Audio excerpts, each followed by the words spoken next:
Hi, this is Rick Harsch, and maybe many of you won't believe this, but I've been asked, been given permission to use the name of the person who asked, but I've been asked to do another self-interview, um, answering certain questions about my writing. Um, and I'll answer the questions that he asked, and whoops, I let out his gender. But I cannot interview myself because I'm going to be interviewed by George Bush's old dog. See? Okay. We've got, I don't know if you can tell the distance. We both are masked, although his mask is kind of defeating the purpose, which is why I'm wearing my own mask.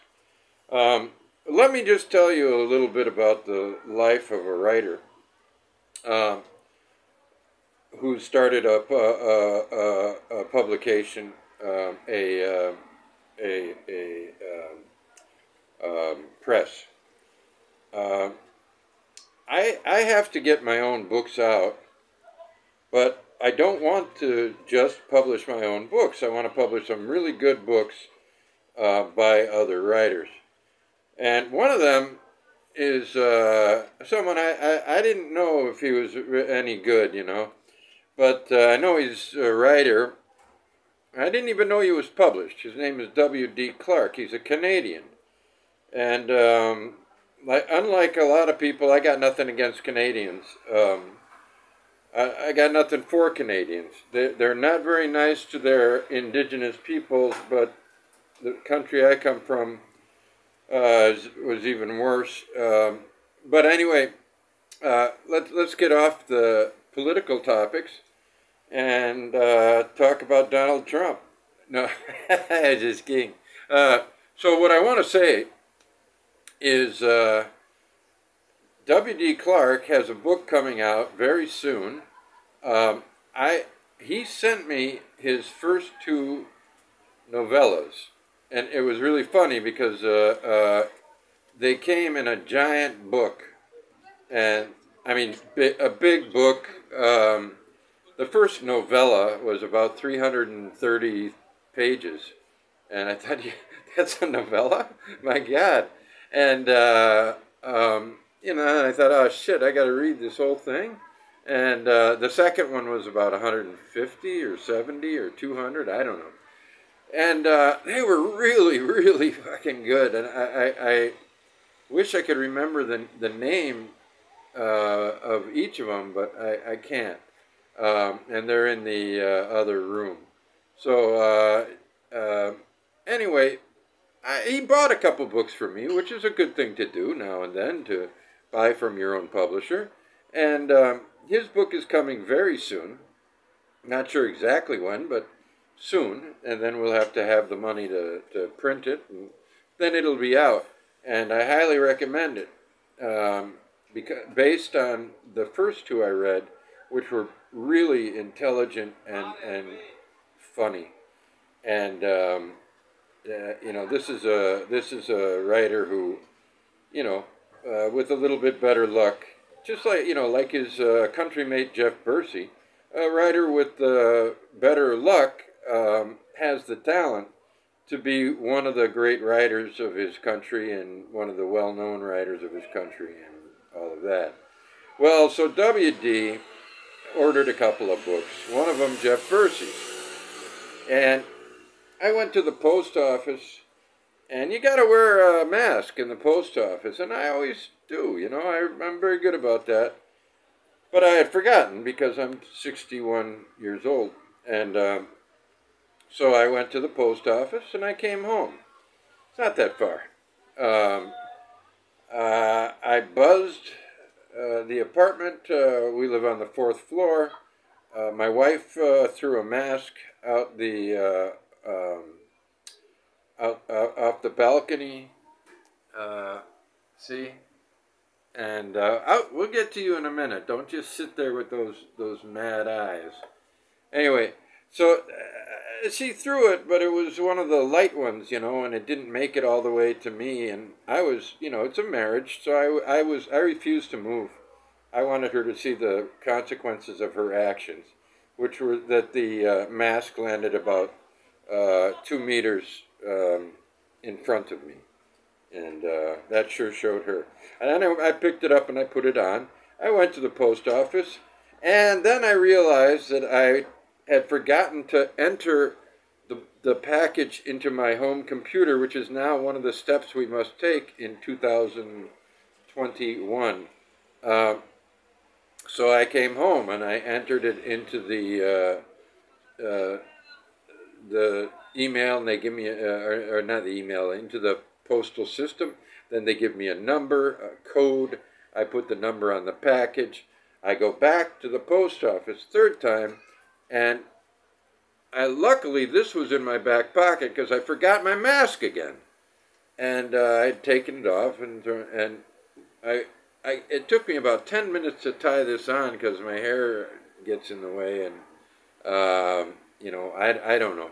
Anyway, that's the kind of day I had. So this will be a short interview, and let's see what questions we've got. Yeah. Okay, if you don't understand Dead Dog Mexican wrestling mask language, he wanted to know if I would answer the fucking questions that the guy in the email wanted. Okay, pen, pencil, PC. Pen, for sure. I started using a computer in for original writings, first drafts, in about 2008 when I was writing Cranberger with Monkey, because I would come out here to the balcony and my computer was just right over there, and I'd come out here for a drink at night, and I'd start thinking about the book. It had a lot of short chapters. I'd start laughing to myself about something I imagined, and then I'd just run right over to the computer and write the short chapter. And that kept happening, and as a consequence, I started getting used to using the computer. And since then, it's faster, and I've adapted. I had a strong resistance to it. When I was at the Iowa Writers' Workshop in 1993, there was one poet who used a typewriter, and one fiction writer who used a typewriter. I had to type from what I'd written by hand. Now, the problem is that I can't really read my handwriting, and so there's that. Then how do you find the time? Oh, how do you find the time to get all your writing done? Do you have a schedule or what? No, I don't have a schedule. I just, one of the benefits of poverty and joblessness is you have a lot of time to write. And I'm not entirely jobless, but I haven't had any work for weeks. I'm an editor of all kinds of scientific papers and historical, philosophical. It's a small country, so I get some of the best and worst in Slovenia. The historians are great here, and those are really interesting. But I get all the maritime stuff because I used to teach at that faculty. But lately it's a dry spell, and that means I don't make any money, but I do have plenty of time. And but you know, even when I'm editing, it doesn't get in the way because I'm very quick. And so I just decide sometimes, you know, okay, let's, like with Olaf, I thought, let's finish this. And so, I don't know, it came out to, you know, I really don't think about these things very, very seriously, but it didn't take long. Most of the Olaf was done in a few weeks, the second Olaf. I mean, I knew what I needed to some degree, but it also easily incorporated surprises. And there were some surprises and some things I really liked that were in there, like the guy with a mortician's education who wrote about the remains of Henry Kissinger, if this or if that. One of my favorite things. So I think we're out of time. That guy definitely is out of time. I wonder if you're getting him. You getting him? I can't tell. Yeah, so this is another self-interview, and I will try to come up with some more questions for him to ask me, or for me to ask myself. But it's good to see y'all. It's a beautiful day. Look, it's February 26th or so, and this is what it is. By the way, Olaf, the second Olaf, the final Olaf, will be out on Monday because my printers decided to have fun for a few days. It's a family, and there are grandchildren involved, and so the grandchildren are out of school for a couple days, and they pretty much told me, yeah, we're not going to do a lot of work this week, so Monday.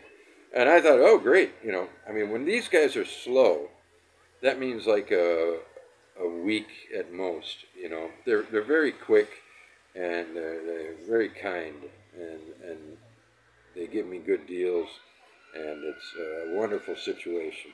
So I'm sorry for any of you who wanted me to send Olaf today. Now, write your Congress people and get them to get that asshole out of the post office, the guy that Trump hired to slow it down for the elections. So come on, help me out here. I don't want my books to take so long to get to you. I am Rick Harsch, chief author, coordinator of Olof Palme, The Assassination of Olof Palme, an anthological novel.